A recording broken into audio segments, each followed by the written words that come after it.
Labadiena, mano draugai, bičiuliai ir bendražygiai. Labadiena paskyros Mozerio žinios prenumeratoriai. Šiandieną yra 25 metų spalio 12 sekmadienis ir į jūsų namus atkeliauja 56 Mozerio radijo laida. Kaip ir kiekvieną sekmadienį, šis sekmadienis neišimtis, skiriame tas kelias minutes mūsų susitikimo pozityvui. Kalbėsim ne apie prozą, o apie poeziją.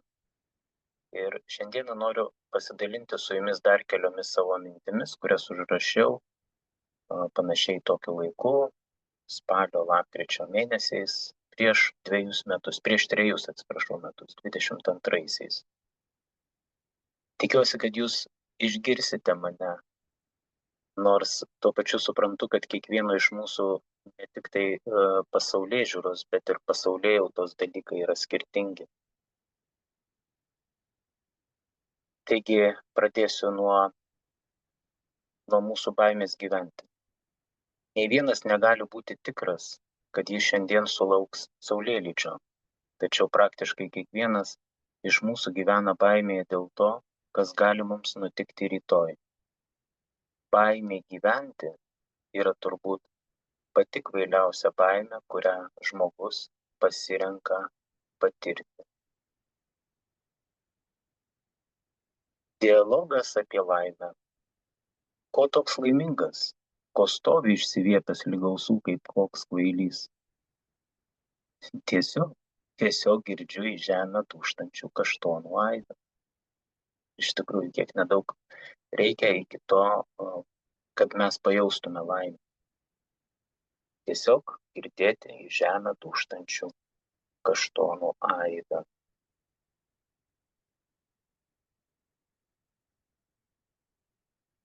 Apie ėjimą užsibrėžto tikslo link. Vien jau ėjimas pats savaime užsibrėžto tikslo link yra laimėjimas. Todėl neatsisakyk šio savo laimėjimo. Išlik laimėtoju kiekvieną dieną.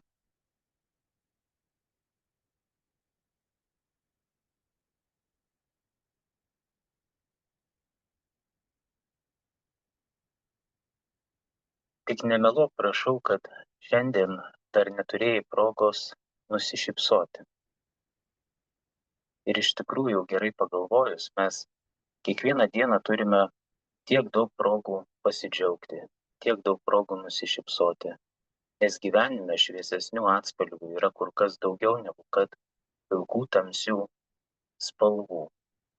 Mums tereikia sugebėti pastebėti tuos šviesius momentus. Ir ne tik juos pastebėti, bet ir jais pasidžiaugti, nepriimti jų kaip savaime suprantamo dalyko. Nes tai, ką mes turime galimybę kiekvieną dieną patirti, nėra savaime suprantamas dalykas. Tai yra didžiulė dovana ir mes turime ją branginti ir būti už ją dėkingi. Nuolat apie tai prisiminti, priminti kitiems, nuolat pasikartoti. Tai yra iš tikrųjų labai ir labai svarbu.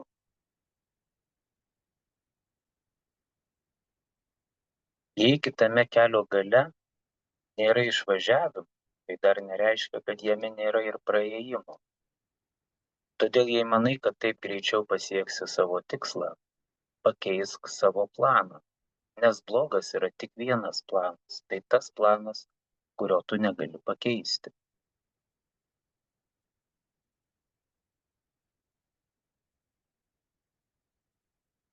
Dabar čia jau ne mano mintis, čia Samuelio Langhorno Clemenso pasakyti žodžiai, bet jie man labai patiko ir aš noriu su jumis taip pat šiandieną jais pasidalinti. Atsišvartuokite nuo kranto, išplaukite iš saugaus uosto, sugaukite burėmis palankų vėją, tyrinėkite, svajokite, atraskite. Aš tuose žodžiuose randu atramą ir jie man suteikia drąsos, nebijoti paleisti tų dalykų, kurie mums kartais atrodo, kad suteikia kažkokį tai stabilumą. Nieko šitame gyvenime stabilaus, užtikrinto nėra, iš tikrųjų gerai pagalvojus. Todėl mes turime nebijoti paleisti to tariamai stabilaus dalyko, į kurį laikome tvirtai įsikabinę. Ir turime nebijoti pabūti svajotojais, pasiduoti širdies balsui, bet nepamiršti ir proto. Širdies ir proto balso derinys yra pats svarbiausias dalykas. Tai nebijokime būti svajotojais, nebijokime išplaukti iš to saugaus uosto, nes tik tai mums suteiks galimybę tomis burėmis perkeltinė prasme pagauti palankų vėją, suteiks galimybę tyrinėti, svajoti, atrasti, o tuo pačiu ir džiaugtis gyvenimu ir būti laimingais. Apie rudenį krentančius lapus. Jie mena mano netolimą praeitį. Jie mena ją tokią, kokia iš tiesų jie ir buvo. Bet gal jau atėjo laikas juos sunaikinti? Tačiau ar tikrai manai, kad tavo praeitis sunaikinus jos liudininkus taps labiau vertinga? Aš taip nemanau. Tiesą sakant, manau, kad įvyks kaip tik priešingai. Tad sakau, gal leiskime jiems užbaigti savo darbą. Leiskime jiems pamaitinti tuos, kurie ir suteikia pradžią jų gyvybei. Suteikime jiems galimybę duoti pradžią naujai gyvybei.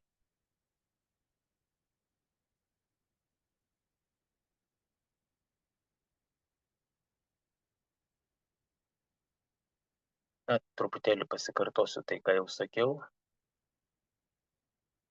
o būtent, kad mėgaukimės savo kelionę, nes mūsų kelionėje šviesos yra daugiau nei tamsių šešėlių. Tik sugebėkime pastebėti tą šviesą, sugebėkime ją pasidžiaugti.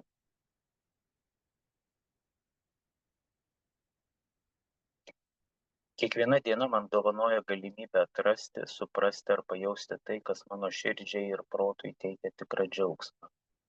Branginsiu, daugiau niekada nebepaleisiu.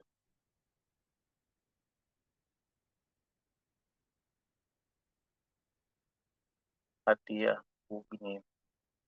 Vieni sakys, ji viską gali sunaikinti, kiti sakys, ji tau padės nusiraminti. Apie sėkmę. Savo raktą į sėkmę tu gali rasti pačiose netikėčiausiose vietose. Nenustok ieškoti, sėkmė aplanko atkakliausius.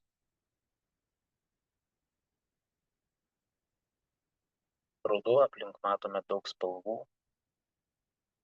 Ir dabar apie gamtą ir jos grožį rudenį. Tikrasis gamtos grožis atsiskleidžia pasiekus tikrą brandą, nes tik jis suteikia galimybę suprasti, kad tikrai turtingas yra ne tas, kuris turi viską, o tik tas, kuris yra dosnus ir yra pasiruošęs dalintis viskuo, ką tik tai turi.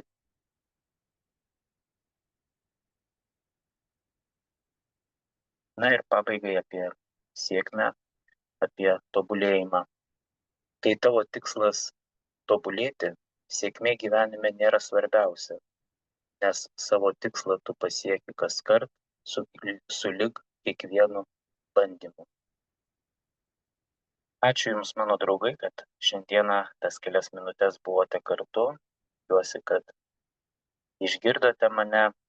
Džiaugiuosi Jūsų komentarais, džiaugiuosi, kad palaikote, džiaugiuosi, kad esate kartu ir džiaugiuosi, kad mes vienas kitą suprantame ir esame pasiruošę ištikus nelaimė ištiesti vienas kitam pagalbos ranką arba pasidžiaugti vienas kito džiaugsmais, laimėjimais ir pasiekimais.